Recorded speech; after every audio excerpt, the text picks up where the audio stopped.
Durante esta semana hemos debatido mucho en muchos espacios diferentes sobre el fin de ciclo, el nuevo ciclo. Decía Daniel Ben-Saí que el momento histórico no se escoge, aquello de que hay que contentarse con los desafíos y las apuestas que propone la época y tener la modestia de decirse que el momento que se vive no es ese momento único de la historia a partir del cual todo acaba y todo recomienza. Cuando las grandes esperanzas llevan plomo en el ala, las pequeñas vuelan a ras de tierra en las resistencias prosaicas y en las conspiraciones minúsculas. Yo creo que vivimos un momento en el que hay que quitarse el plomo de las alas y hay que huir de las resistencias prosaicas y de las conspiraciones minúsculas. Creo que las intervenciones de mis compañeros apuntan en ese sentido, en la construcción del conflicto social, de organizaciones, de la unidad desde otro punto de vista. Creo que sin duda esa es la tarea. Y pienso que en política como en la vida uno afronta los momentos difíciles haciéndose las preguntas justas, las necesarias. Poco muchas más, las más necesarias, las más correctas. Y yo creo que, para mí la primera pregunta que me hacía preparando un poco la intervención era ¿dónde estamos? Yo creo que nosotros, más allá del debate de coyuntura, más allá de la táctica, más allá de las elecciones, venimos de una derrota histórica del movimiento obrero, del movimiento popular. A día de hoy vivimos en una sociedad que ha normalizado la precariedad y la falta de expectativas. Vivimos en una sociedad donde el ciclo político y social que abrió el 15M se ha agotado. Vivimos en una sociedad donde, bueno, pues hay una politización diferente. Nosotros desde el inicio de la crisis veníamos discutiendo acerca de la línea divisoria que suponía la austeridad, ¿no? Cómo se configuraban los campos políticos a partir de la posición que la sociedad tomaba en torno a la austeridad.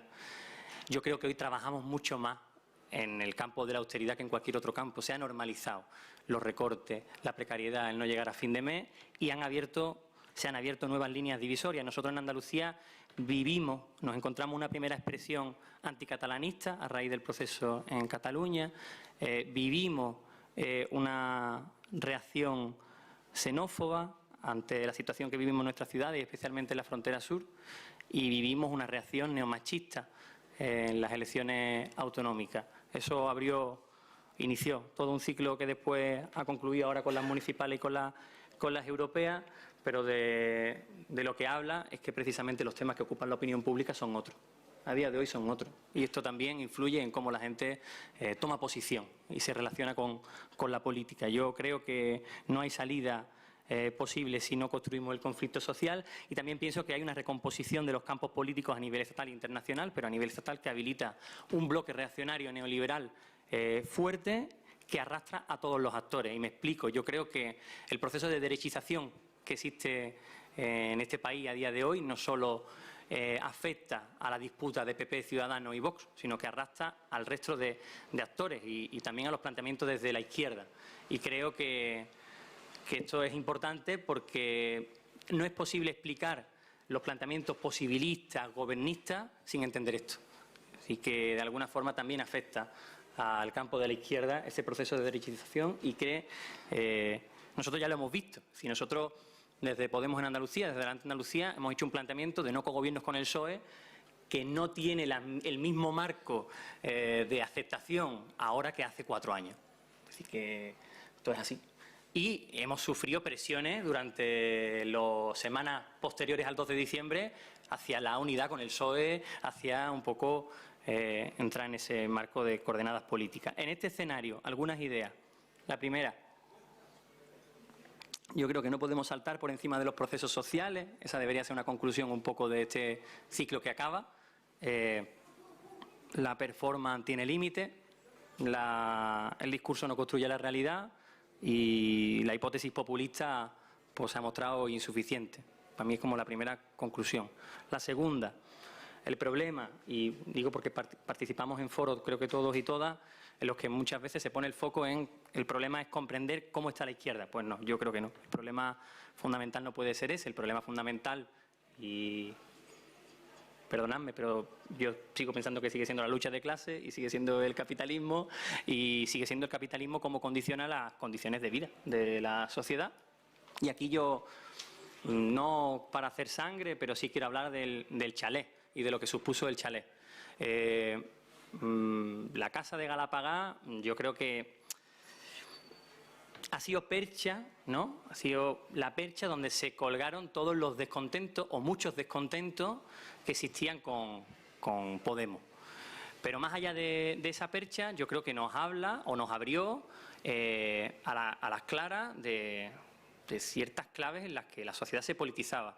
Una en términos de ética, ¿no?, de la coherencia, otra en términos de la gestión del conflicto que se hizo por parte de la dirección de Podemos, pero otra fundamental, que medía la temperatura muy bien de la sociedad en ese momento, que es el debate político, qué modelo de territorio construimos, dónde estamos, y ahí yo creo que demuestra la derrota cultural, 10 años después, y la victoria del neoliberalismo. Así que yo creo que un poco ahí nos encontramos, ¿no? Para mí esa es un poco la segunda conclusión, ¿no? Sigue siendo la lucha de clase, el capitalismo, cómo condiciona nuestra capacidad de pensarnos en el mundo y de superarlo, ¿no?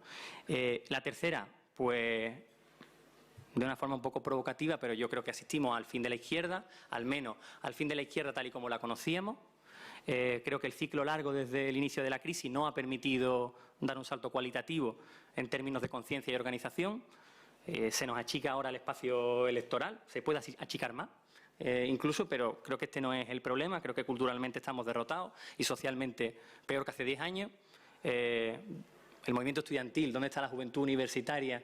Que no se encuentra porque no tiene tiempo siquiera para encontrarse. Es decir, que creo que más allá de la gran bandera y esperanza que es el movimiento feminista y algunas resistencias laborales que existen, atomizadas, pero existen, pues vivimos un proceso difícil. Y después, sobre todo, porque creo que no hay que caer en ilusiones varias sobre el resultado del PSOE. Yo creo que el voto del 28 de abril fue un voto negativo, fue un voto de defensa, no fue un voto afirmativo, sí que de la izquierda. Yo creo que, además, Pedro Sánchez, bueno, pues se parece más a Macron que a ZP. O sea y por eso se reúne primero con él. Porque con otra retórica, con otro discurso más flexible que Susana Díaz, la orientación es la misma, se tira a la captura del campo conservador y esa es su lógica. Y creo que para hacer ciertas concesiones a día de hoy no es necesario tener un anclaje social y cultural de la izquierda, no es real. Si Macron también se dio ante los chalecos amarillos y eso no genera un reforzamiento de planteamientos hacia la izquierda, ¿no? Creo que es distinto y por tanto para mí el debate o la discusión gira en torno a, creo que antes lo ha planteado Fernanda y yo coincido bastante con su planteamiento, que disputar la izquierda o construir desde la izquierda.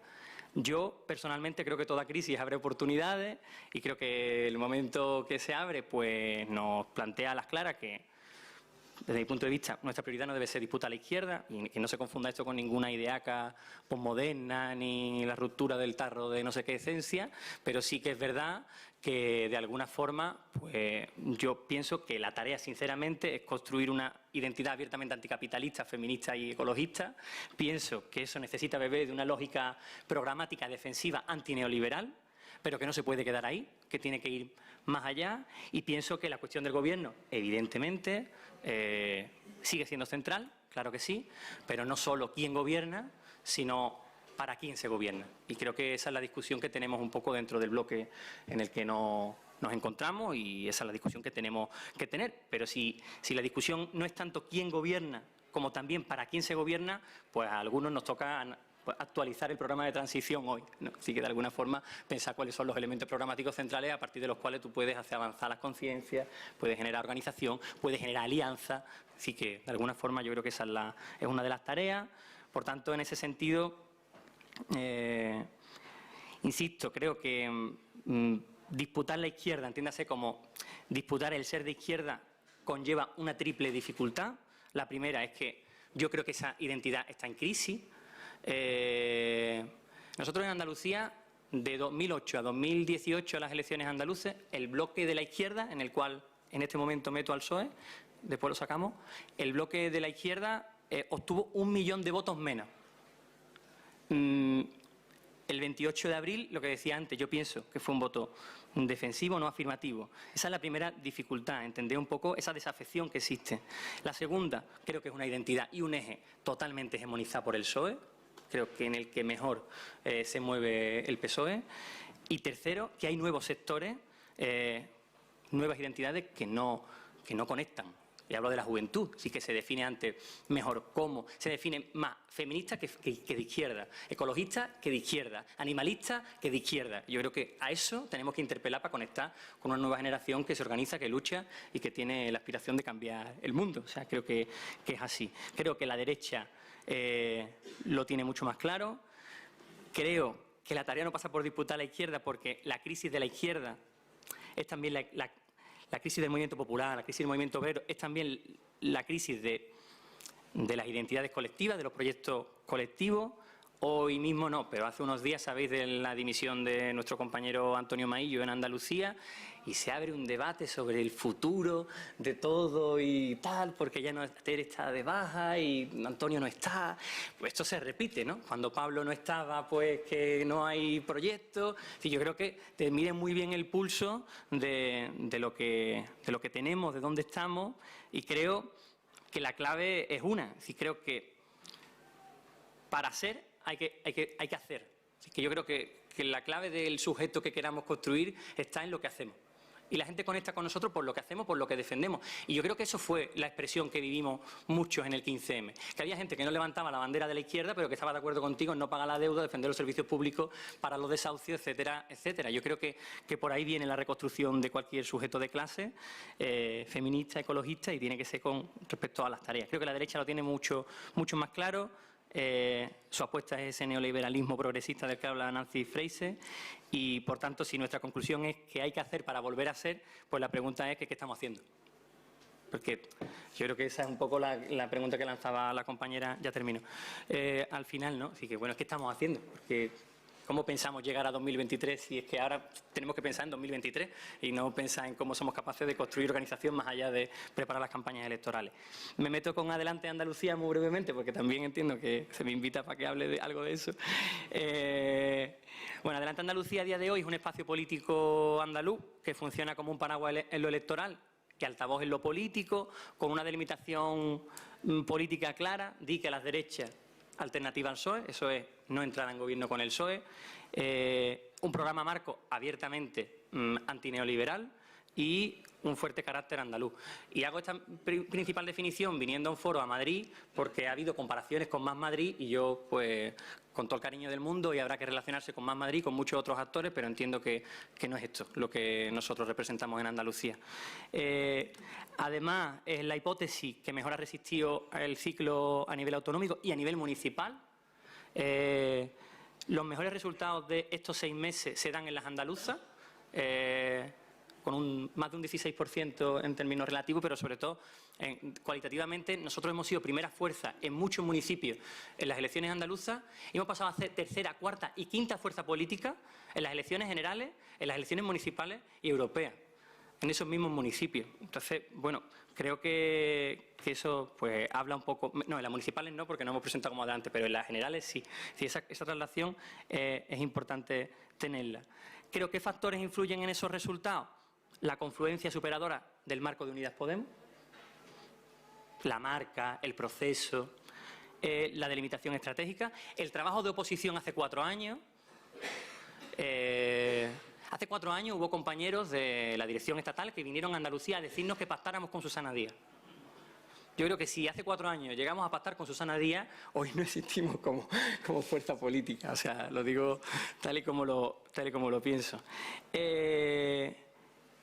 Tere y Antonio, especialmente, es decir, los liderazgos yo creo que también han influido, y creo que también la realidad de Izquierda Unida en Andalucía, especialmente en el medio rural, donde Podemos no llegaba como fuerza y hay una tradición, un voto y una militancia de un valor incalculable.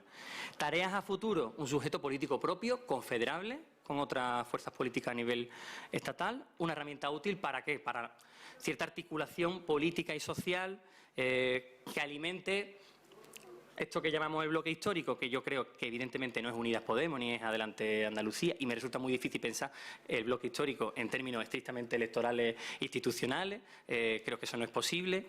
Creo que la mejor expresión, la expresión más viva del bloque histórico es la huelga del 8 de marzo con el movimiento feminista a la cabeza. Creo que esa es la mejor expresión del bloque histórico.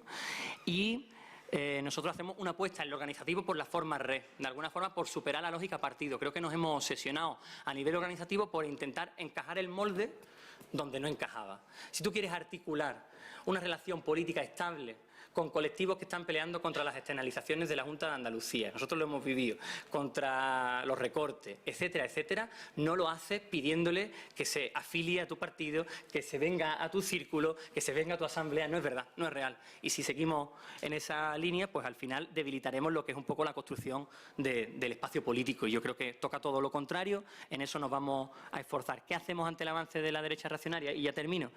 Pues yo creo que hay dos debates abierto entre la consigna y la proclama antifascista y en abstracto, y yo creo que un anticapitalismo consecuente de alguna forma y a construir las trincheras de los ataques que vamos a recibir. Así que en la educación, en la sanidad, en la vivienda, en las pensiones, el conflicto del que hablaba antes Fernanda y el resto de compañeros, yo creo que es la clave de la posibilidad que exista un espacio a la izquierda del PSOE y que plantee alternativas. Y para eso es clave, y nosotros nos hemos esforzado mucho durante estos 6 meses en el conjunto de Andalucía, por no separar lo que supone una misma matriz política, ideológica y económica, que es PP, Ciudadanos y Vox.